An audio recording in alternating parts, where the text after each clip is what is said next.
কোথাও গিয়ে দেখলেন তিনি ছেলেকে বিয়ে দিয়ে বৌমা বরণ করছেন, কোথাও গিয়ে দেখলেন যে তিনি সৈন্যদের পরিচালনা করছেন, কোথাও গিয়ে দেখলেন বৃক্ষরোপণ কর্মসূচি করছেন, কোথাও গিয়ে দেখলেন দেবর্ষী নারদ যে পুকুর সরোবর খননের কার্যে ভগবান ভক্তদের নির্দেশ দিচ্ছেন তার পুত্র পরিজন নাপিতে।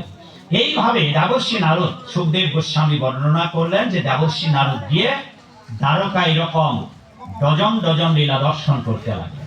আমি আপনাদের উদ্দেশ্যে যেই কথাটি বলতে চাই তা হচ্ছে এই, সমস্ত লীলা দর্শন করে এবার বিদায়ের পালা।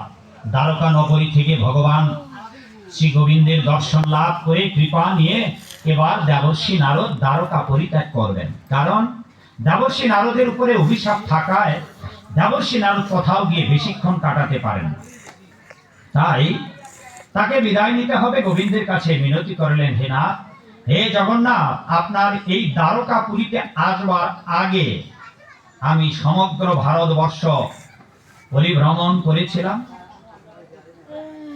আমি হস্তিনাপুরের রাজ চক্রবর্তী যুধিষ্ঠিরের কাছেও গিয়েছিলাম, পাণ্ডবদের কাছে গিয়েছিলাম, আর সমগ্র ভারতবর্ষ ঘুরে ঘুরে প্রদক্ষিণ করতে করতে আমি আপনার এই সমুদ্র স্থলে দ্বারকা পুরীতে এসে উপনীত হই।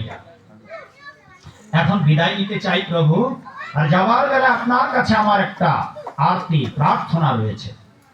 দেবর্ষী নারদের এই প্রার্থনা শুনে প্রভু গোবিন্দ বললেন, বলুন বলুন কি আপনার প্রার্থনা।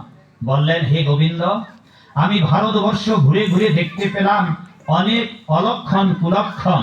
কোথাও গিয়ে দেখি পিতা পুত্রে ঝগড়া করছে, কোথাও গিয়ে দেখি স্বামী স্ত্রীতে ঝগড়া করছে, কোথাও গিয়ে দেখি ব্রাহ্মণে ব্রাহ্মণে বিতণ্ডা করছে, তর্ক করছে। এইভাবে এই সমস্ত অলক্ষণ কুলক্ষণ প্রমাণ করে যে আপনি অনতি বিলম্বে এই ভৌম জগতের লীলা সাঙ্গ করে বৃন্দাবন সাঙ্গ করেছেন, মাথুর লীলা সাঙ্গ করেছেন, এবার আপনি দ্বারকা লীলাও সাঙ্গ করবেন। আপনি যেদিন দ্বারকা লীলা সাঙ্গ করবেন, এই জগৎ থেকে চলে যাবেন, ওই দিন থেকে কলিযুগ শুরু হবে। হে গোবিন্দ,